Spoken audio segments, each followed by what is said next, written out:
Mas eu acho que quem não sofreu nessa pandemia não é gente. Ou é bilionário. Não, quem não sofreu durante essa pandemia não é humano.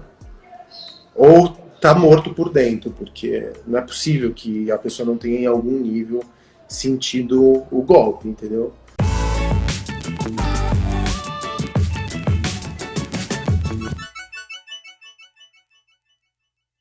Pessoal, olha, hoje o Papo com o Palestrante é com Facundo Guerra, esse cara assim que é, na minha opinião, 100%. Ele é engenheiro de alimentos, doutor em ciência política, jornalista, é considerado um dos maiores empreendedores de casas noturnas, CEO do Grupo Vegas ainda? Esse papo de CEO é um pouco... Eu não gosto, eu não sei quem me chamou de CEO, então, porque eu não sou CEO. Então ele trabalha no Grupo Vegas, é escritor e palestrante. Meu querido Facundo Guerra, obrigada por ter aceitado o convite. Viu? Nada, obrigada pelo convite. Ai, que bom.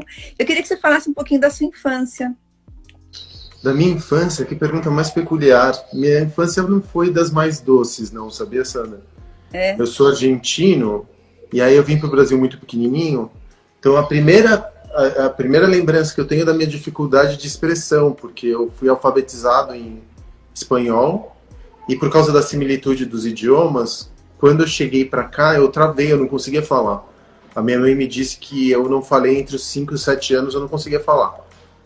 E tanto é que eu perdi, né? Eu perdi sotaque e tudo mais. Meu pai falava comigo em português, né? Meu pai é brasileiro e minha mãe é argentina.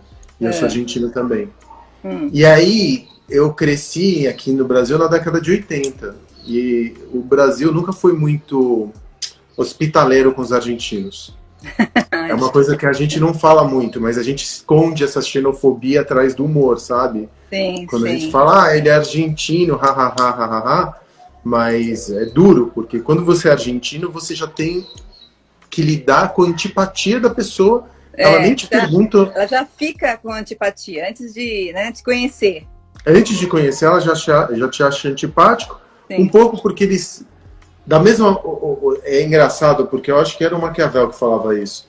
Que todo povo, para existir, precisa de um inimigo para se contrapor, né? Então, os franceses têm os ingleses e vice-versa. Agora os americanos têm os chineses, ou tinham os russos. Então, os israelenses e os palestinos, apesar da Palestina, enfim... os árabes, os povos árabes, então você precisa de um inimigo. Sim. E a história que é muito estranha aqui entre Brasil e Argentina é que o inimigo dos argentinos não são os brasileiros, são os chilenos, por conta de disputa territorial. Então, o argentino nunca entendeu por qual razão existe essa animosidade. Eu acho que começou no futebol, você não acha que foi isso? Começa no futebol na década de 80, naquela coisa meio ridícula de disputar não, se foi em 80, Maradona. Se foi em 80 não é, porque na realidade a Argentina era considerada a Europa, era um país europeu dentro da América Latina, entendeu? E era isso, entendeu? Então, isso daí foi uma coisa que era bem complicada, porque as pessoas... Mas por quê? Porque... o argentino tinha aquela coisa, né, de... então, tem 3 características que o argentino tem. Arrogância, né, segundo o olhar do brasileiro, arrogância. Os argentinos, eles são metidos a bestas, arrogantes. E teve também uma enxurrada de argentinos que vieram para cá na década de 90, para o sul do país especialmente. Sim. Então, o argentino era o homem argentino era o galã, né? E a mulher argentina era fria, muito maquiada e fria, artificial. Então, E eu nem sou de Buenos Aires, eu sou de Córdoba. Porteño não é bem quisto nem entre os argentinos. Né? Nem dentro da Argentina. Não, eu sei disso. Que coisa, não? Que coisa. E aí, no final das contas, eu, argentino, com esse nome, Facundo, não dá para esconder que eu sou argentino com o nome.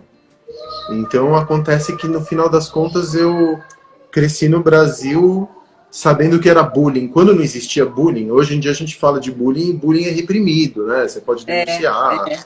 Você tem uma instituição que cuida para as crianças não sofram bullying.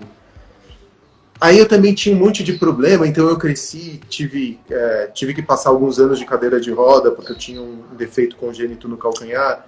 Então eu era cadeirante, fui cadeirante durante um tempo, aí apanhava das crianças, aí não podia ir no recreio. Não, mas eu não tô querendo violinos, não, tá? Tá tudo certo. Eu acho não, meu, porque você é lindo. Meu pai é um gato, não tem mais o que falar. Mas aí, obrigado pelo elogio. Mas aí, no final das contas, me fez sempre ter... Eu fiquei com uma cicatriz que é sempre... Né? Fica, não tem jeito. Né? E eu acho que, assim, são duas coisas que eu sinto hoje. A primeira delas é... Eu sou muito introspectivo e muito tímido com relação ao outro. Eu parto do pressuposto que o outro vai me machucar. Então eu tomo muito cuidado quando eu vou me relacionar com uma pessoa, porque eu já fico numa posição em que eu acho que eu vou ser machucado em algum plano. E no segundo lugar, eu acabo... A minha autoimagem, minha autoconfiança é muito baixa. Eu não consigo... E isso foi ótimo, porque graças à minha autoestima não ser das melhores, é que eu fui estudar, correr atrás, não partir do pressuposto que qualquer coisa que eu faça vai dar certo.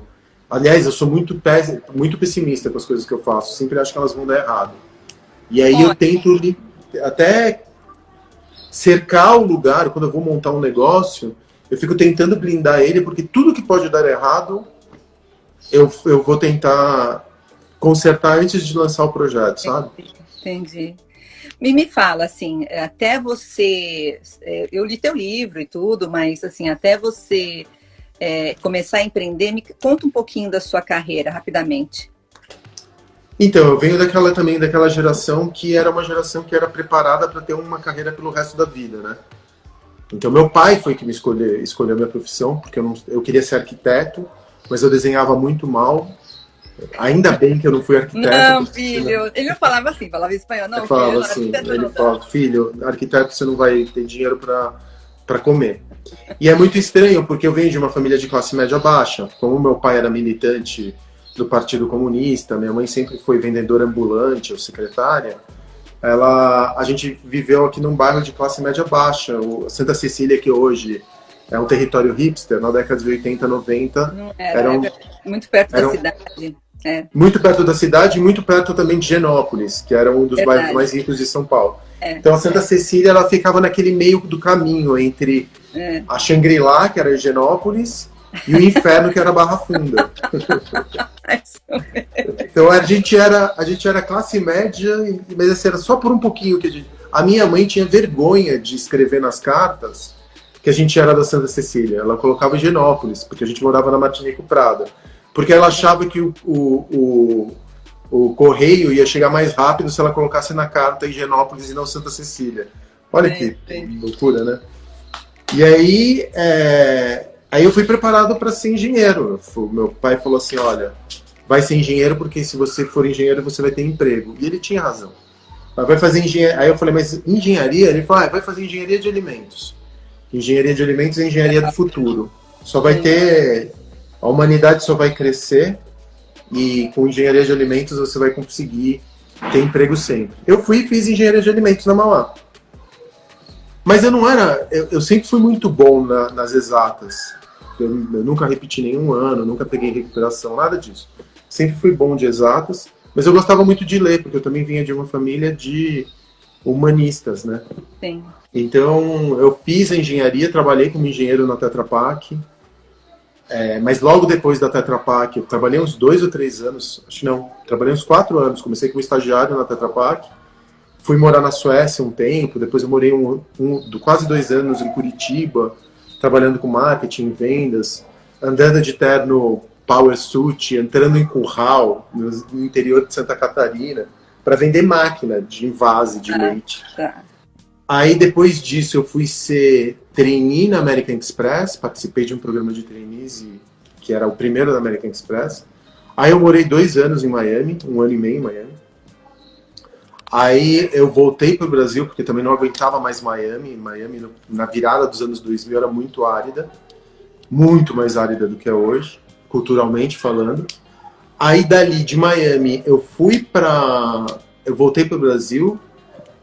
Aí eu continuei trabalhando na American Express aqui no Brasil, mas já não era mais feliz. Já estava procurando minha saída. E aí eu fui contratado pela América Online, então fui um dos primeiros funcionários da América Online no Brasil. Fiquei na América Online durante 5 anos, sempre trabalhando com conteúdo. Então, o meu cargo era gerente de novos negócios para conteúdo. E aí, por causa disso, porque eu estava no meio de uma redação, eu falei, vou estudar jornalismo, porque senão esses caras não vão me respeitar nunca.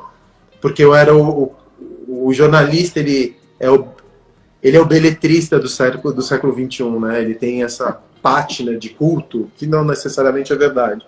E aí eu ia falar com os caras, eu era sempre o cara dos negócios. Então ninguém me levava muito a sério. Eu falei, quer saber, eu vou fazer jornalismo. Aí eu fiz jornalismo na PUC, Internacional e Político. Aos sábados, domingos, nossa, era um inferno, assim, eu não tinha vida durante o tempo que eu trabalhei na América Online. Eu estava estudando na PUC ao mesmo tempo, então eu não tinha nenhuma vida pessoal, né? Aí eu terminei, eu fui entregar meu TCC do jornalismo e o meu professor, que era um dos maiores jornalistas, ainda vivo, um dos maiores jornalistas daquela época, era o José Arbex. Ele foi correspondente da Folha de São Paulo na China e na União Soviética. Aí eu entreguei meu TCC para ele, ele leu meu TCC, ele falou assim, ele me chamava de Alfonsinho. Alfonsinho, que foi presidente da Argentina também na década de 80. O Alfonsinho, vai fazer mestrado, mano. Esse TCC aqui não vale para esse lugar. Vai fazer um mestrado. Eu falei, mas professor, eu venho das exatas, me formei engenheiro, eles não vão me aceitar. Bacana, que bacana. Não vão me aceitar no mestrado. Ele falou, vai lá, faz o teste. Aí eu tinha que ler, assim... Ele não podia te apresentar um professor? Não, porque eu tinha que passar por um vestibular, né? Ele podia até me apresentar... Aí eu tive que caçar um orientador que topasse me orientar, porque eu era engenheiro. Então eu não tinha todas as matérias básicas das ciências sociais. Sim. Aí eu tive que fazer todas as matérias básicas, Antropologia 1, Sociologia 1, Política 1, Relações Internacionais 1, tudo aquilo que era básico, para depois poder prestar o mestrado. Aí eu ganhei bolsa no mestrado e ganhei bolsa no doutorado. E eu entreguei o mestrado e o doutorado em 8 anos, eu fiz mestrado e doutorado de uma tagalada só. Poxa. Ainda bem, porque senão eu não faria isso de novo jamais. É um inferno fazer Todo mundo fala isso, mas dá licença, ser doutor é foda pra caramba. Foi mal. Você acredita que eu nunca fui buscar meu diploma? Eu também Eu nunca fui buscar meu diploma. Ficou lá na faculdade. Eu não fiz, e eu não fiz... Você tem que pagar ainda pelo diploma, é uma chatice. E eu não fiz... E eu fiz por 2 razões. A primeira delas é porque eu tinha bolsa, e a segunda delas era para provar que eu conseguia fazer. Que bacana. Porque eu falava, olha, se tem um doutorado, se tem um mestrado e um doutorado, é de se tirar o chapéu mesmo, porque é um... Não, Se você está fazendo numa faculdade de renome, claro. É um nível de esforço, porque você carrega também... Não é que você entrega um doutorado, você legitima teu orientador. Porque o teu orientador, ele também é pago e remunerado pelos doutorandos que ele forma.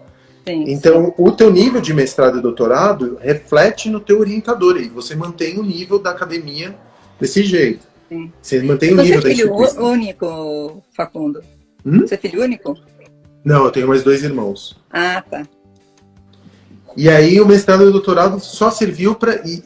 Mas tudo que eu hoje faço no empreendedorismo, o jeito que eu penso, o jeito como eu escrevo, a maneira como eu organizo o mundo à minha volta, eu devo a esses dois troncos de saberes, sabe? A engenharia, que me dá uma praticidade, me dá um olhar, não me faz perder tempo com abstração, e as ciências humanas, porque no final das contas eu conto história, eu lido com gente, eu lido com uma dimensão cultural, e eu lido com muito do que eu lido no dia a dia, muito dos autores que eu li ali no mestrado e no doutorado, apesar de serem autores complexos, né, o Deleuze, Foucault, Nietzsche, Heráclito, esses caras mais densos, eu consigo olhar o mundo e aplicar aquilo que eles falavam no meu até em um bar, em um restaurante, porque eles falavam de vida, né? Sim. Então é muito legal, eu sou muito grato a essa... E as palestras? Quando que começaram, Facundo? Puta, eu sempre quis ser professor. Quando eu fui fazer mestrado e doutorado, eu fiz também por essa razão. Eu dei muita aula de... Eu fui professor, assim, contratado, mas o meu grande tesão era dar aula para adulto. que não tinha sido alfabetizado. Então eu dei aula de alfabetização de adultos, eu dei aula de ciências para adultos recém-alfabetizados, eu dei aula em cursinho pré-vestibular comunitário, então gente que vinha da quebrada, e eu dava aula de redação. Eu comecei dando aula de física. Aí eu dava aula de física e um dia faltou o professor de redação. Aí eu falei, eu vou dar aula de redação. Fui dar aula de redação e me deslumbrei. Eu falei, quer saber de uma coisa? Agora eu só quero dar aula de redação, porque eu gostava muito de ler quando era moleque. Gosto ainda muito de ler. E aí eu peguei, porque falar é uma questão de você treinar também, né? Eu sou bastante introspectivo, eu sou bastante tímido, então eu tenho dificuldade de falar com uma pessoa assim, olho no olho. Mas quando eu falo com um monte de gente, eu entro em transe. Não, e aí você fica calmo, tranquilo e seguro, muito seguro. E aí eu entro em transe quando eu tenho assim quando eu tenho a dimensão maior, o coletivo na minha frente. Sim. E aí começaram a me chamar para falar em universidade, começaram a me chamar para falar em, sei lá, trocar ideia. E eu acho tão foda assim quando eu vou conversar, e eu nunca tive nenhuma pauta, Sandra, não tem. Você me falar, você fala sobre o que eu falei, eu não sei, porque eu entro... É o que eu ia perguntar. Pois é, porque eu não sei. Eu falo sobre aquilo que o cliente quiser, no final das contas. Ou que a pessoa precisar. Ontem eu falei sobre o futuro do trabalho, depois eu falo sobre criatividade e inovação, ou empreendedorismo. Eu tenho um conjunto de lugares, de territórios que eu consigo... Porque eu pesquiso muito. O meu trabalho está muito relacionado também a fazer pesquisa sobre comportamento, cultura. Sim. E eu sou muito interessado pelo futuro. Não pelo futuro imaginário dos Jetsons, mas sobre fazer o futuro no presente. E eu sei que, por exemplo, consumo, está cada vez mais próximo do entretenimento. Então, aquilo que eu aprendi dentro do entretenimento, montando bar, restaurante, boate, eu consigo aplicar em consumo, comportamento, política. Então, todos esses assuntos, eles acabam sendo misturados. Eu achei linda a sua TED falando da mulher no futuro. Eu achei linda aquilo. Lindo, lindo, lindo. Aí você chama a mãe da Pina. Meu, e eu achei tão legal, assim, o jeito que você falou, e você vê tão verdadeiro, sabe? E a gente sofre tanto ainda, né? Quer dizer, eu não sofro nada, você não sofre nada, mas tem muita gente que sofre. Muito. Né? Muito. E eu tenho muita preguiça também da história do PPT, sabe? Sim, sim. De gente que vai, que pega, que tá ali para falar o mesmo discurso que já falou, independentemente da audiência. Eu prefiro olhar para a audiência e falar assim, olha, se vocês... Eu me sinto muito sortudo, de verdade, eu não estou falando isso da boca para fora. Eu acho que o petróleo do século XXI é a atenção, né? Todo mundo tá pedindo atenção, as pessoas estão muito carentes de atenção. E tá cada vez mais difícil dar atenção para uma pessoa, dada a quantidade de opções que a gente tem. Sim, então, quando alguém dá 1 hora da vida dela para me ouvir, eu respeito muito aquela hora que ela tá me dando, sabe? Porque é um pedacinho de vida dela que eu merecia uma confiança de um pedaço de 1 hora da vida dela. Isso é um diferencial seu, viu, Facundo? Porque poucos palestrantes ficam só no gogó. Poucos. Não são muitos, não. E eu consigo, assim, se você me jogar 5 horas para falar sobre um assunto, eu vou começar a abrir umas árvores e é muito estranho. Eu consigo... É coisa de quem foi professor de cursinho durante muitos anos e que eu falava, quando eu era professor de cursinho, do sábado, das 8 horas da manhã até as 6 da tarde. Imagina só você preencher das 8 da manhã até 6 da tarde falando. E falando sobre redação, que é um assunto que não existe, né? Como que você ensina o outro a escrever? Sim. Então a gente lia juntos, a gente debatia recortes de jornal, eu pedia para eles refletirem, a gente ia puxar pela história. Então, porque é isso que se espera, né, de um estudante de redação, que ele consiga refletir sobre um texto e produzir alguma reflexão sobre o seu entorno, sobre o mundo que está dado à sua volta. Eu me lembro, então, de falar assim, todo sábado, das 8 da manhã até as 6 horas da tarde, como se entrasse num transe. É muito estranho. Eu gosto de falar, como você pode perceber. Não, tá ótimo. Eu fico com vergonha. Empreendedorismo para subversivos. Achei maravilhoso o teu livro, eu sei que é super verdadeiro tudo aquilo que você escreveu ali, mas fala um pouquinho para as pessoas, porque eu acho que você teve muita coragem de escrever um livro desse, assim, ainda muito fora da curva, né?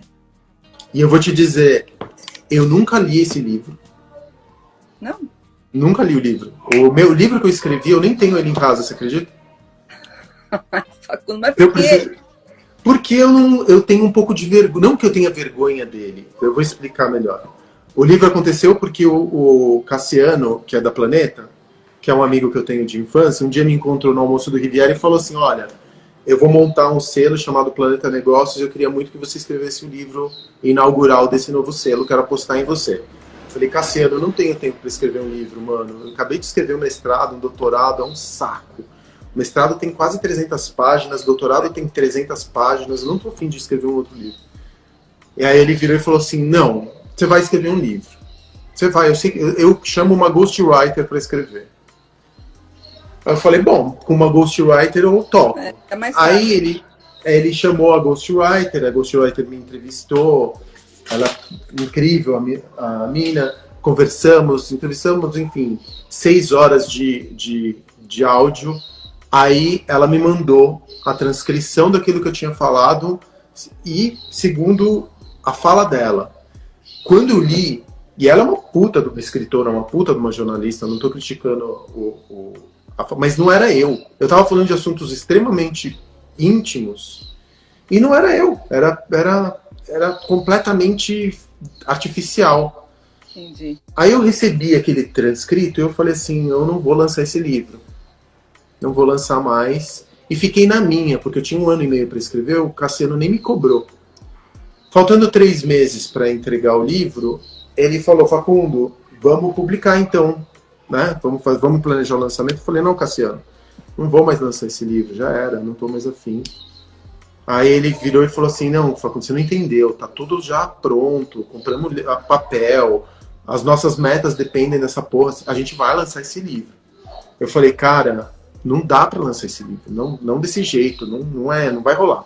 Ele falou, amigo, deixa eu te falar, esse livro vai ser lançado. Eu falei, bom, então me dá quanto tempo eu tenho? 3 meses. Eu não li o manuscrito o primeiro desenho. Aí eu falei, bom, eu fiz um exercício muito, muito estranho. Eu googlei e falei assim, olha, googlei quantas palavras tem um livro. Aí eu descobri que um livro de ficção tinha 75 mil palavras e um livro de não ficção tinha 50 mil palavras. Porque o número de palavras determina o tamanho do livro, determina o preço do livro e determina se esse livro vai bem ou não no mercado. Eu falei, bom, então eu queria que o livro custasse 39, então ele tinha que ter menos de 250 páginas. Aí eu comecei a calcular eu sabia que eu tinha que escrever 60 mil palavras. Olha só. Eu falei, bom, eu tenho 90 dias para escrever 60 mil palavras. Isso significa que eu tenho que escrever 2.000 palavras por dia, né? Peraí. Não, 90 dias eu tenho para... eu tinha que escrever, 1.500 palavras, né? Aí, para escrever 60 mil palavras, tinha que escrever mais ou menos isso. 1.500 palavras por dia. Eu coloquei num caderninho e comecei a escrever. Ia pela ferramenta de contagem, eu ia contando o número de palavras que eu tinha escrito. Só que eu não consegui... Aí o que aconteceu? Eu terminei o livro e mandei um dia antes de ele ser impresso. Então, a Planeta não teve nem tempo de fazer uma revisão. Muito bom, muito bom. E aí ele foi bruto, assim, e eu também fiz o exercício de não googar. Eu falava, eu não vou googar nada. Eu vou tentar escrever um livro sem googar. Então ele é um fluxo meio de transe, de você falar durante 8 horas, sem muita organização, e colocando coisas constrangedoras, porque tem coisas no livro que são constrangedoras para mim, que não estou muito acostumado a contar, falar muito da minha vida pessoal. Eu tenho umas coisas que são muito constrangedoras. Mas eu acho que dentro de um mercado editorial que é muito mentiroso, que parte do pressuposto de que você tem que ter fé em si mesmo, que existe meritocracia, que você vai conseguir superar seus objetivos se você acordar... mas você pode também não comprar essas porcarias, né? Você pode mas essas porcarias... Mas são essas porcarias... Vai numa livraria, só tem... Você é foda, seja foda, fodaste-se, foda-se.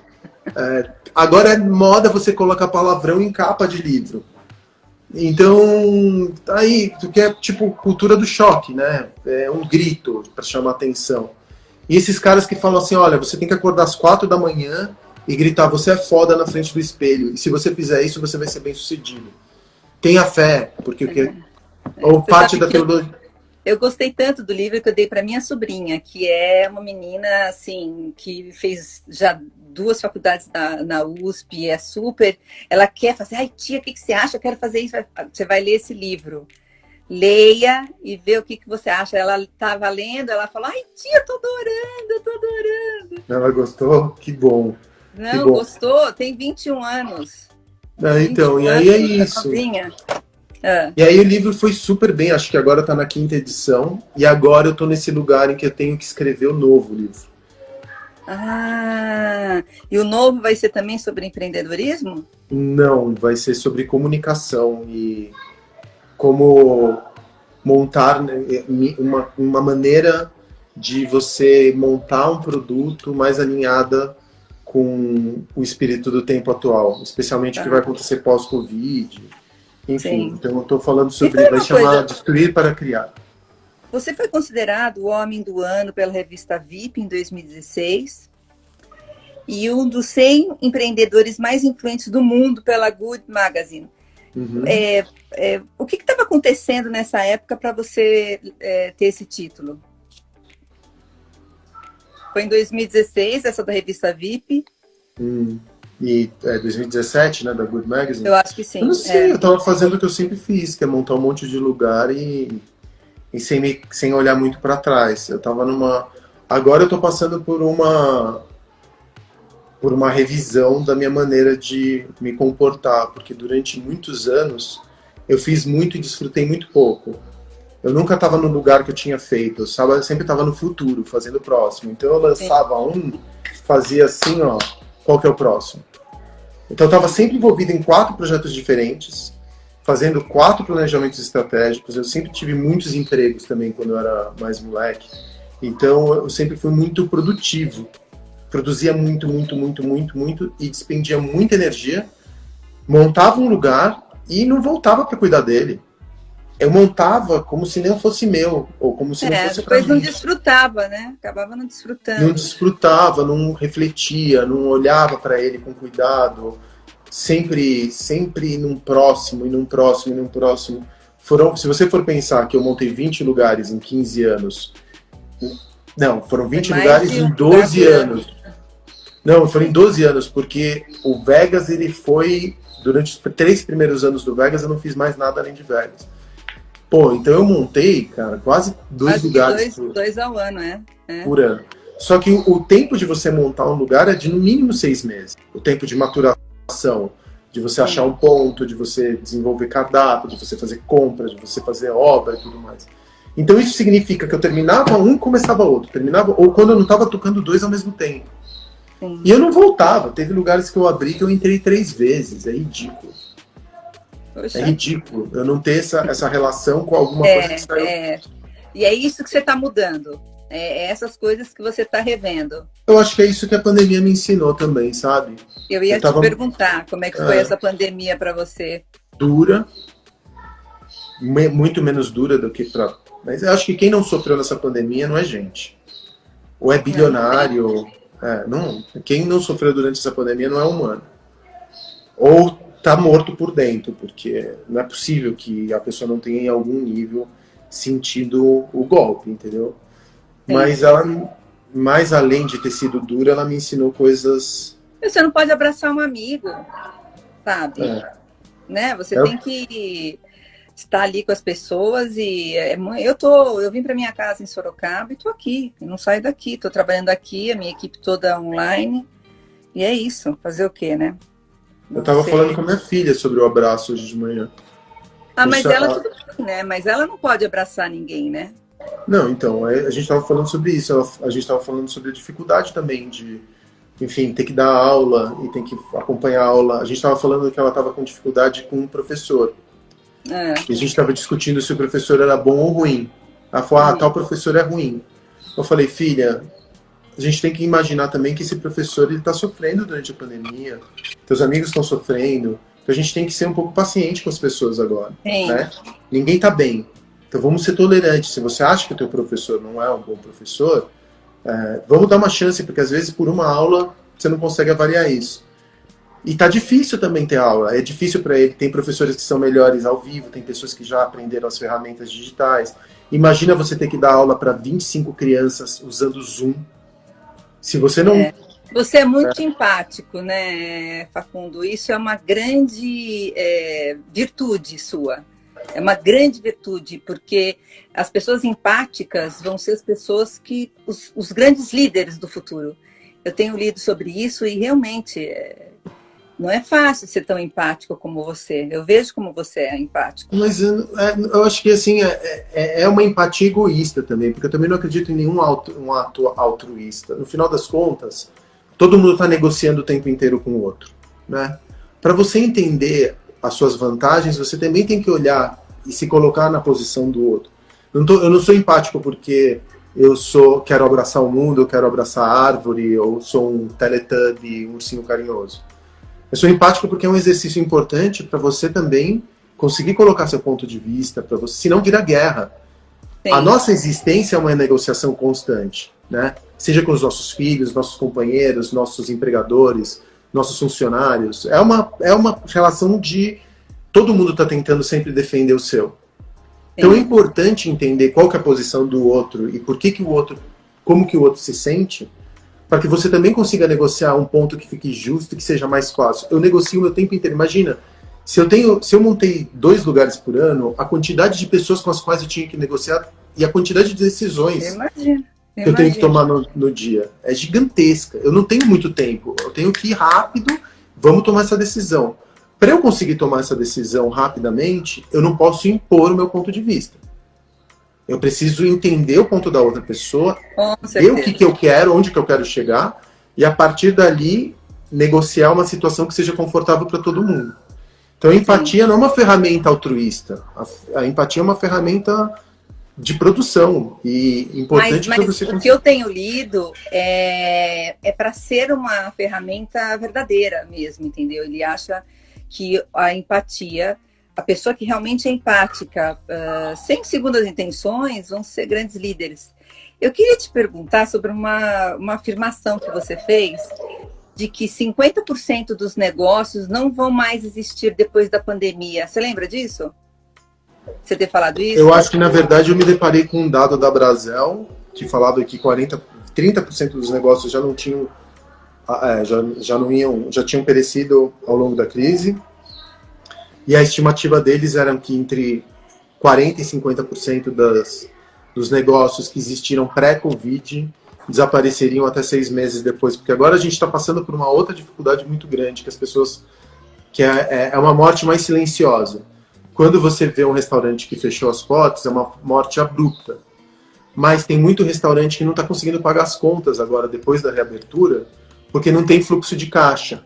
O que aconteceu? Teve que parar de pagar imposto, teve que demitir e não tem dinheiro para pagar o trabalhista, está sendo processado, recebeu o desconto que vai ser agora colocado, já voltou, então o estoque estava todo perecível, então não tem fluxo de... Eu estou passando nisso com o Arcos, por exemplo, o Arcos é uma operação super lucrativa.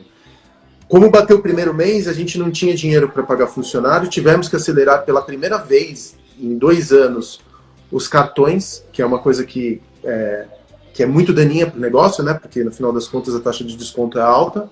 Sim. Porque eu não estou conseguindo ter fluxo de caixa, eu não estou conseguindo ter caixa para honrar os meus compromissos.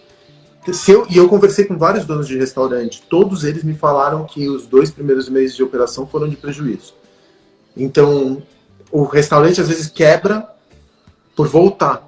Ele conseguiu se manter em estado de hibernação, mas depois de voltar, ele está arriscado de quebrar. Então, um horário de operação menor, um salão menor, com 40%, 50%, 60% de taxa de ocupação, uma pandemia que ainda está instalada, né? A gente está perdendo mais de 500 pessoas por dia. Apesar de psicologicamente todo mundo achar que a vacina chegou, você vai na rua e você percebe que a vida voltou, não ao mesmo nível de atividade pré-Covid, mas já tem um certo retorno. Mas está acontecendo uma morte silenciosa, assim, que vai ainda deixar muito restaurante para trás, infelizmente. Sim. E não só restaurante, né? Qual a sua estrutura familiar? Minha estrutura familiar? Como assim? Não entendi. O que você chama de estrutura familiar? Não, eu acho que é só você e a sua filhinha, não é? A sua estrutura familiar, ou você hoje... Não, tem a Vanessa também. A Vanessa é uma parte muito importante da minha vida. Ah, tá. Que é a mãe dela. Sim, é uma parte muito importante da nossa vida. Ai, que legal. Não, ainda bem. Você acha que já sem a Vanessa, eu acho que eu não jamais conseguiria ter estabilidade emocional para fazer aquilo que eu faço e até cuidar da Pina, imagina. É um trabalho enorme para... Você falou isso no TED. Que legal, que legal. A Vanessa é super importante na minha vida. Muito bom. Então, e o que te faz feliz? Puta, Sandra, sabe por que eu não me pergunto muito isso, não? Não? Eu não tô... Primeiro que eu não procuro muito estado de felicidade, porque qualquer estado é muito fugidio. Você vai estar bem sucedido, dali a 2 meses você já se fudeu de novo, você se ferrou, mas daqui a 3 meses... Então, é um fluxo, né? Eu acho que teve uma coisa um meme que aconteceu esses dias, eu não sei se você pegou. Aquele cara que tá andando de skate, que ele tá tomando um suco de cranberry, tá tocando uma música dos... Você viu esse meme de TikTok? Não. É um cara que tá andando de skate... Em câmera lenta. Não tá em câmera lenta. Ele tá tomando um suco de cranberry e tá ouvindo uma música, eu acho que é do Grateful Dead, não. De qual banda que é mesmo? Uma banda dos anos 80, uma música super feel good. E ele dá um sorriso enquanto ele tá fazendo isso. Tá descendo de skate, de TikTok. E ele tá tomando o seu suco de cranberry numa embalagem grande, ouvindo essa música do Fleetwood Mac. Ouvindo uma música do Fleetwood Mac e olhando e sorrindo pra câmera enquanto ele tá fazendo o selfie. E esse vídeo, Fleetwood Mac, exatamente, o meme. E esse vídeo, ele explodiu. Sim, foi parar em todos os lugares. E eu fiquei olhando para aquele meme e falando, mas por que ele explodiu? Ele explodiu porque... A sensação de felicidade, será? Não, porque ele tá num flow. Ele conseguiu um estado de fluxo, que é um conceito filosófico super importante, que vem até do Heráclito. Aquela coisa de você falar que você não entra no mesmo rio 2 vezes. O Nietzsche fala do flow, o Deleuze fala do flow, e agora a gente fala do flow, porque a periferia começou a falar de fluxo de flow. E agora ele consegue naquele vídeo te entregar um estado de fluidez. Sim. Não de permanência, mas de fluidez. E eu acho que é isso que eu procuro. Só que dentro da fluidez tem os momentos bons ou prazerosos e os momentos de desprazer ou difíceis. Sim. Então, tem gente que está dando curso sobre isso. Tem gente que está fazendo uma leitura semiótica do meme. Não, que tá ensinando a entrar em flow, entendeu? E tal. Ah, não, tô falando aqui embaixo nos comentários. Tem gente falando. Tá. Leitura de outro meme. Sabe que eu tenho algumas coisas que me deixam feliz, mas uma das coisas que eu me deixa muito feliz é quando a minha filha fala que eu sou a ídola dela. Maravilhoso. Quando ela fala assim, mãe, você é muito foda, sabe? Mãe, você é a pessoa que eu vejo, eu quero ser você, sabe assim? Então, eu fico pensando, poxa, acho que eu fiz certo. E a Manuela é super feminista, ela não é nada nhenhenhé, entendeu? Eu não fico grudada nela, ela é casada, e sabe assim? Então, isso me deixa muito feliz. E eu tenho certeza que os momentos que você tá com a Pina também te deve deixar muito feliz. Então, essa felicidade menorzinha que eu tô perguntando, entendeu? Essa felicidade... Mas eu acho que esse é o grande ensinamento que aquelas pessoas que perceberam alguma coisa podem tirar dessa pandemia, que é o fato de que você, do minoritário, do menor, de como o pequeno pode ser bonito. Essa cultura do macho branco sempre elogiou o mais rápido, o maior, o mais forte, o mais potente, pau maior, perdão pela expressão, mas o maior falo, sempre foi muito, muito, tudo grande, maior, maior. Só que essa cultura do maior, do mais rápido, destruiu o mundo à nossa volta. Porque o mundo é finito, né? Uma hora essa produção, ela ia acabar, a nossa Terra é finita. A gente é um pedaço de rocha flutuando no espaço, finito. Então eu acho que o minoritário não é menor. Isso também é um conceito super importante do Deleuze, do minoritário.